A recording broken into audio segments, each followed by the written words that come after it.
বডলেণ্ড শিল পাৰ্কত অৱস্থিত এয়া এৰি ইস্পাত মিল আৰু এই এৰি ইস্পাত মিলটো সম্পূৰ্ণ কাৰ্যক্ৰম গতিকে পুনৰাই এটি নতুন ভিডিঅ'ত ডমৰ এছ বি গ্ৰুপে স্বাগতম জনাইছোঁ এটি সুন্দৰ কনচেপ্ট কি ধৰণে এৰি সূতাবোৰ লাৰ্জ স্কেলত কাটিব পাৰি অৰ্থাৎ অধিক উৎপাদন কৰিব পাৰি তাৰ বিষয়ে মই সবিশেষ জনাম এৰি সূতা প্ৰস্তুত কৰাৰ কাৰণে লাগিব প্ৰথমতে এৰি খোলা অৰ্থাৎ এৰি কোকুন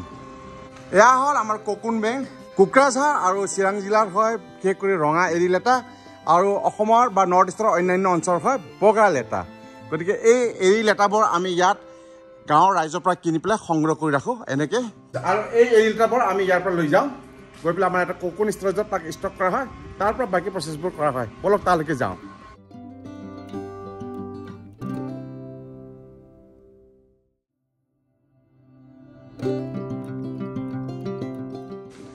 এতিয়া কোকুন ষ্টৰেজৰ পৰা আমি লেটাসমূহ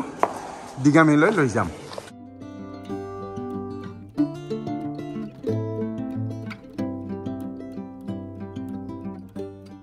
ইয়াত আমি ডিগামিংবোৰ কৰি ল'লোঁ ইয়াৰ পিছত আমি এনেকৈ উলিয়াই আনি এই পানীৰ চৌবাচতটোত ধুনীয়াকৈ ধুই ল'ম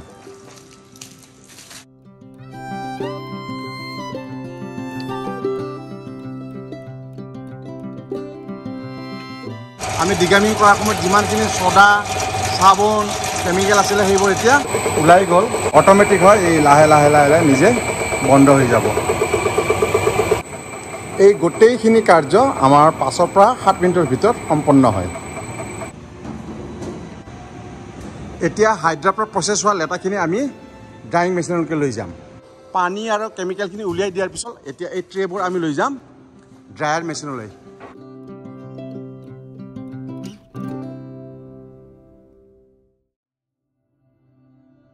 ঘূৰ্ণন পদ্ধতিত এই লেটাবোৰ শুকাই আছে আৰু ইয়াক 1 ঘণ্টাৰ পিছতে আমি উলিয়াব পাৰিম শুকান দিনত আমি ছান ড্ৰাইও কৰিব পাৰোঁ অৰ্থাৎ ৰ'দত দি শুকাব পাৰোঁ তেতিয়াহ'লে আমাৰ ইলেক্ট্ৰিক খৰচটো কমি যায় ইয়াত আমি সুন্দৰকৈ বহুখিনি লেটা এটা সাধাৰণ টিপালৰ ওপৰত ৰাখি পেলাই শুকাব পাৰোঁ এই পদ্ধতিটো খুব গ্ৰহণযোগ্য কিন্তু বৰষুণৰ বতৰত এয়া সম্ভৱ নহয় তেতিয়াই আমি ড্ৰায়াৰটো ব্যৱহাৰ কৰোঁ এতিয়া ড্ৰায়াৰৰ পৰা ওলাই ল'লোঁ আমি এয়া লেটাবোৰ শুকাই গৈছে আৰু এই লেটাবোৰ আমি এতিয়া দিম এই মেচিনটোত আৰু এই মেচিনটোৰ নাম হয় অপেনাৰ শুকান লেটাবোৰ আমি সুন্দৰকৈ এনেকৈ সজাই ল'ম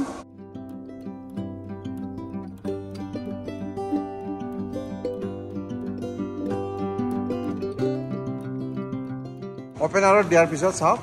এই ধৰণৰ ৰূপ পালে এইবোৰ দেখিছে কিমান কাইট ইয়াতে লেটাবোৰ লাগি ধৰে আৰু এনেকৈ পঢ়িয়াই পঢ়িয়াই এই ৰূপ পায় আৰু এতিয়া আমি ইয়াক সৰু সৰু টুকুৰা কৰিম এই মেচিনটোৰ নাম হ'ল কাটিং মেচিন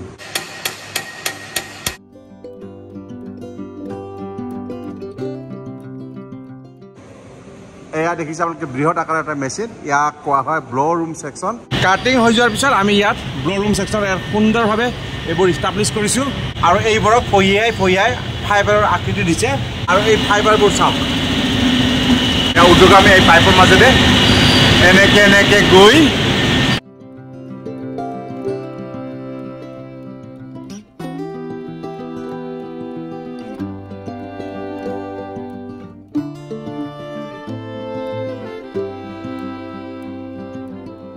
কাৰ্ডিঙৰ পিছৰ পৰ্যায়টো হ'ল এয়া ড্ৰ ফ্ৰেম এই ড্ৰয়িং মেচিনত 1 2 3 4 5 6 এই 6টা স্লাইবাৰ এনেকৈ সজাই লওঁ সজোৱাৰ পিছত ইয়াক এটালৈ পৰিৱৰ্তন কৰা হ'ব এই 6টা ড্ৰামৰ মোটা স্লাইবাৰ পৰা আহি ইয়াত এটা হৈছে আৰু এয়া সেউজীয়া ড্ৰামত এইবোৰ জমা হৈ আছে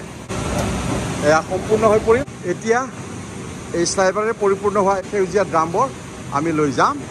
স্পীড ফ্ৰেমলৈ ইয়াত অসংখ্য ড্ৰাম আছে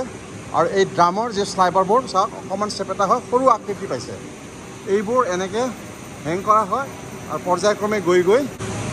স্লাইবাৰবোৰ আহি ইয়াত এই ৰূপ পালে আৰু এইবোৰ আহি ৰবিঙত এইবিলাক ৰোল হৈ আছে চাওক পিছত পৰ্যায়টো হ'ল ৰিং ফ্ৰেম বলক তালৈকে যাওঁ এয়া হ'ল ৰিং ফ্ৰেম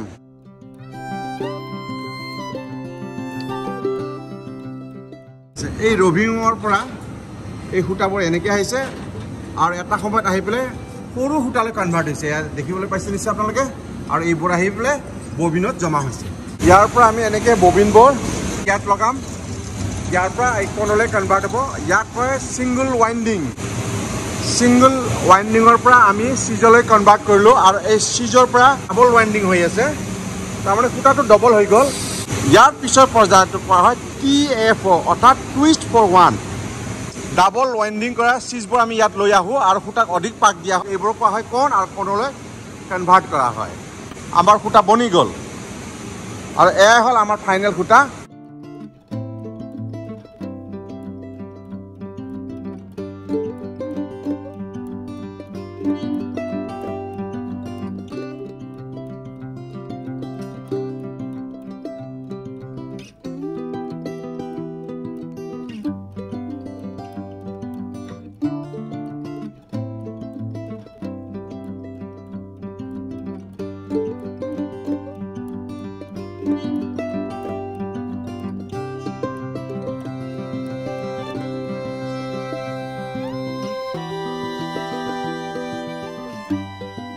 আমাৰ সম্পূৰ্ণ সূতা প্ৰস্তুত কৰাৰ পিছত ডিমাণ্ড অনুযায়ী